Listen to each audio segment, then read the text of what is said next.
Wait, real quick, was your experience of New York, a film industry, also hell? We heard from a lot of people that do like production side stuff that it was just an absolute madness in terms of like people breaking rules. You're driving these crazy trucks and crazy traffic. Everybody's like 6 notches ruder than here. I totally disagree with that. Is it people who are from LA and they did something in New York once, or they used to work in New York? Like PA, New York. They were from New York, there, yeah. going to LA. Well, I mean, here's what I'll say. Doing indie stuff, 1,000 times easier in New York. Like, it's so expensive here. It's crazy. Yeah. Mainly because locations and permitting here, it's like everyone knows that they need to charge you for everything, and in New York they don't. That. The blanket permit, you can get like cops to do ITC for you on the blanket permit that is $300 flat in New York. Wow. Like, it's like you can do a lot with very little. And also you don't need to permit, like if you're just on private property and you don't need to reserve parking on the street, you don't need to permit it. Like there's just a lot of stuff that's like very easy to do in that way in New York. And then New York crews, like I just think they're like, because the business is so big here, it's like I think people are much more like, I don't know, it's like things have to be a certain way and they like can't deal if it's not. And then in New York, people are just much more like scrappy. Yeah. So they're just kind of game for a lot of stuff. But they're good. I mean, they're not like, it's like they're not unprofessional scrappy. They're just used to being like, yeah, we have to carry shit up a bunch of stairs because that's how buildings are here. You know what I mean? It's like, I feel like there's a lot of like USC. I noticed that here, coming from Oregon here too, like a lot of USC big film school mentality where it's like, oh, well, if we can't get the 5-ton truck, then there's no way to do it. Yeah. It's like, well, USC kind of a one does track not mind. teach people practical production. I'll say it. I don't care. Yeah. Like, I think it teaches you very good, like, Hollywood sense. Yeah. And, like, I think some people obviously come out of it who are very talented and, like, amazing filmmakers. But it does not give you, like, good on-set. I mean, I produced a USC thesis film. Like, no one knew anything about how to do a set. And I was like, did they not teach you this here? Well, what was Lily saying? This is LA Film School, right? AFI. AFI. She was in AFI, and they're like producing shorts, and they said like your maximum you can put in. One of her teachers was like, you can only put in like $40,000 on a short, and they're all like, what, freaking college students? Mm-hmm. It's like, or like I've been in situations where we were like shooting a film, and this guy was like, okay, we need a bedroom set for this tiny little scene. We need to like rent this space. So they found this like sketchy like porn studio that was like $1,000 a day, and for like a bedroom set. And I'm like, we're standing in a bedroom having this conversation that you own. Yeah. And I'm, whatever. It's so small we don't even need a permit. But like the thinking of the scrappy thinking just isn't really there sometimes, I feel like. Yeah. And and you need it. I mean, it's like to do indie things. Yeah. Obviously at a certain level. And I think there's also like a difference between, as a producer, like there are people who are unsafe. There are people who are not, like I think it's very important that when you're making those decisions, it's like you understand why things are done the correct way. Yeah. So that you can make a decision of like, okay, we're not doing this in the normal way, but it's not unsafe. It's not something that's actually going to be problematic. Right. Versus like people who are just like, oh, whatever, throw out the rules. And then you're like, wow, this is a crazy situation. If it's a safety thing, it's like different. Right? Yeah. So I think there's, or even like things that are just going to, are going to look really bad. And you're kind of like, that is not a good creative solution to this issue. Versus like, okay, here's a way, I think that's also like building relationships with crew where it's like, someone, I mean, I think it's most often with DPs that I feel like this conversation happens, but it's like, I think as a producer, the best DPs to work with, I really understand what they're advocating for that they really need, and what they're like, this is the ideal thing, and this is what we can do if we can't do that. And it's like really important, I think, that both sides are good at that conversation, and so you feel like you're on the same team and not just like fighting each other. And then you can kind of prioritize like, okay, we'll give you the ideal here, and then we'll have to cut this other ideal moment to make that happen, kind of a thing. Because I mean, it's scary if you like, for me, it's like if I am producing a low budget thing and the DP is like too chill about everything and they're like, everything's fine, doesn't matter, then I'm like, I don't trust that you're defending what is important. And like, especially depending on the director's like understanding of what the DP is doing, if they're not very experienced in camera, that I'm like, I need to feel like someone is making good decisions here. And so it's like, you want some pushback, and you want, and I mean, Yannick, you and I have worked together, and you did so much. The thing that we did together. I was getting scrappy. Yeah, you really did. You did it all.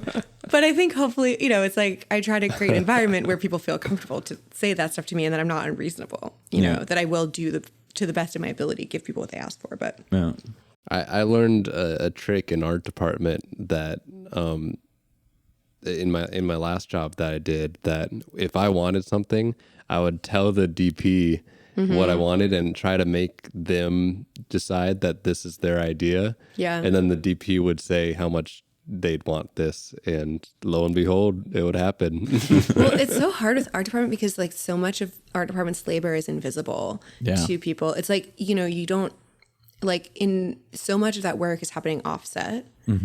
And so and obviously a lot of it's happening on set too, but it's like, there's a way that everything gets prepped by our department before everyone else shows up. Like all this stuff happens kind of after hours and outside of things. And it can really be exploitative in a way that I think every department can get exploited, but other departments just more visible, the work that they're doing. In our department, a lot of it is like, oh, you just showed up with all these cloths that were perfectly aged. Wonder how that happened. Yeah. I wonder, And if our department gets, something happens that you don't see the fallout either. Yeah. Like if our department gets screwed over, then, they're like wrapping up really late or whatever, you don't really, see that in the same way that you were saying. But one funny thing about the permit thing, which is totally true in LA, they're crazy about it. For example, in this building, it's $1,000 to film here. And we were just filming with like a DSLR. Our house, Yeah, with DSLR, just testing a camera. And this like guy came up and was complaining about it. And we looked it up. And $1,000 to film, $80 fee if you didn't get the filming permit. So that's so it's funny. An invitation. That's so funny. That is a good example of how legislation is only as good as enforcement. That's not a good way to enforce that. No. Yeah, I saw actually there were people filming like a music video or something in my apartment building a couple weeks ago, and I was just like, it's funny when you see it because it's like it was like they had like some little like gimbal and like and there were no like lights or anything, and I was like, I feel like this is not going to be what you want it to be. Good luck, buddy. Like they were recording sound. It was like outside. I'm next to the 5. I was like, okay. Oh, no. Good luck. Oh, no. I saw 2 film shoots yesterday just driving around. I was driving for like 2 hours. I saw 2 shoots. It was kind of wild. But one guy was on that, that suicide bridge on the way to, that they put up the fences, the really beautiful bridge on the way to Pasadena. It's like this really beautiful bridge. Anyway. Did people commit suicide off it? A lot of people. So they put up like 10-foot fences because it was, I say freedom of choice. It was a really beautiful bridge. Really beautiful bridge. And there's a guy filming there kind of around the same idea. It was just 2 people but Arri Alexa, so he's fully equipped. Tiny little like Canon kit lens on it. Filming just some guy like running on the bridge. There is nothing sadder than that. You see the like cinema camera and then the lens and like no matte box and nothing. And you're like, what?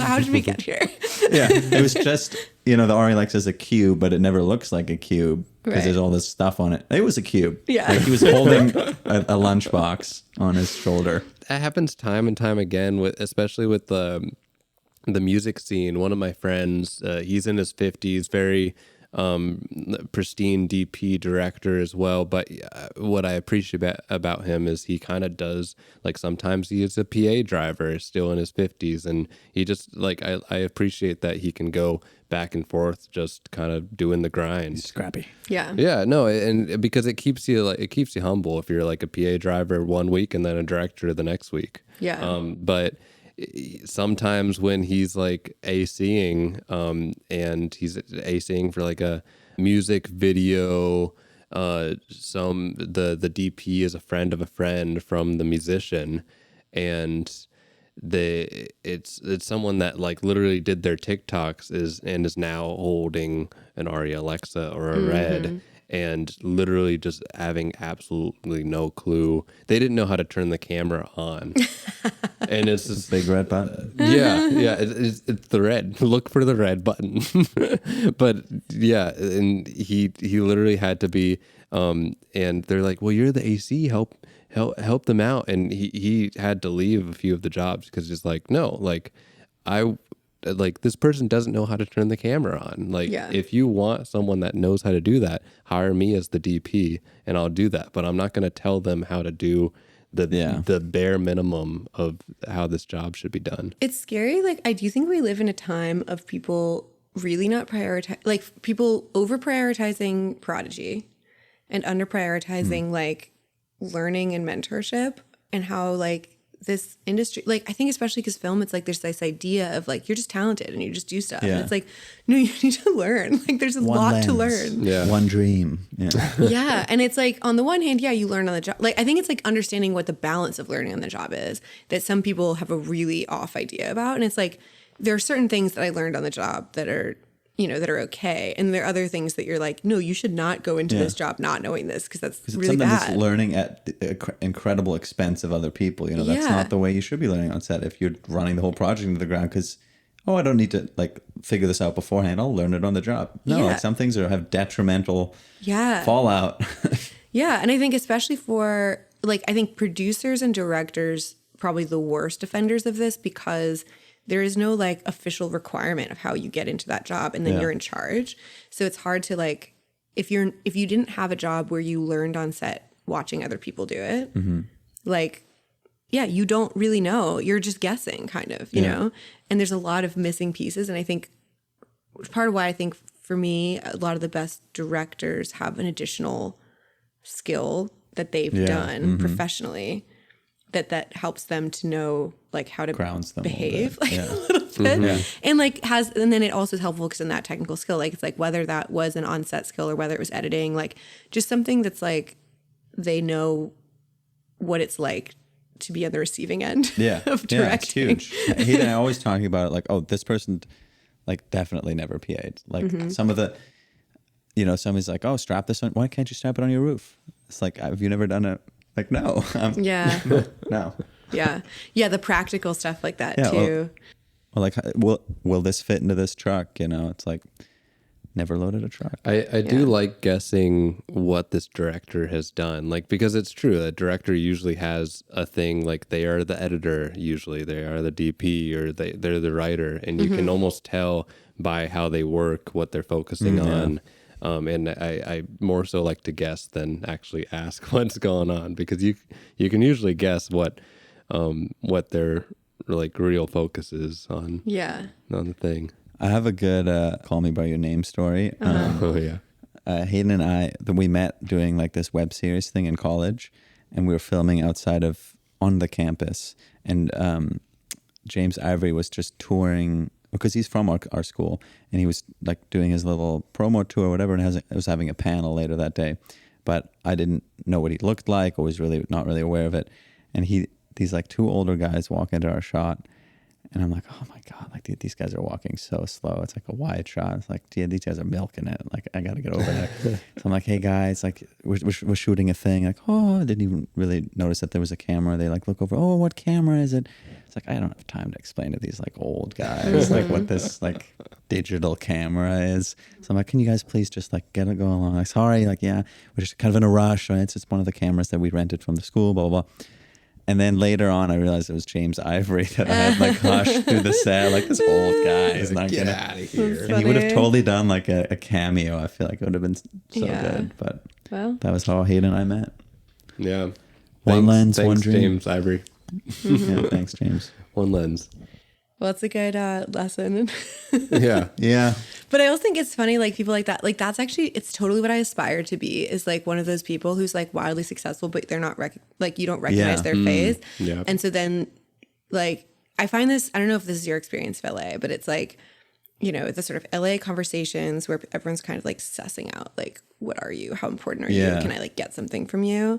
And I, depending on the situation, will sort of talk about myself differently. But there are definitely a lot of times where I'm like, I really don't care to get into this, and I'm going to really like downplay Yeah. myself, because I just don't want to have the conversation. I'll be like, oh, I don't know, I just did a couple like short films, and then they're kind of like, oh, you seem uninteresting. You know what I mean? Yeah. But it is like, I also feel like there's a type of person who's like the quietest person in that conversation. I'm like, they're either someone who has done nothing, or they're like the most wildly successful person in the room, and they're just kind of like, I'm not gonna say anything. Well, they also don't want, like, they don't really want the attention, because they don't need it, and they don't. Yeah, they're doing humble. The same thing you're doing, but in like a massive form, right? Like, exactly. I don't want to say anything. Yeah, they're like, I'm J.J. Abrams, like, it's like, you know, and you're kind of like, oh, like that's like, I think that it's so cool, and it's like that you don't need to. Like, people just, there's such a strong need to like assert yourself here. And people are like, these are all my credits. This is what I've done. Yeah. And it's like, you know, in an interview, that's an appropriate conversation to have, but it's not something that I want to be like the forefront of how I meet people. Yeah. It's also, we had a whole conversation on it. This one of my friends who was all networking, but it's just not what you want to talk about when you're like off. You know, on your off time. Like, you don't want to have a job interview over and over again where you're like listing your achievements and then you move on to the next person. Like, that's so boring. And it's hard because I think there's a normal, like, again, coming from the difference of New York to here, which is like, in New York, it's not the town business. So it's like, if you meet someone who's in the film industry, you're naturally going to talk about it because you're like, oh, that's something we have in common. But other people aren't going to assume that, and like, they don't. It's just kind of like, oh, cool, you work in film. That's interesting, you know? Yeah.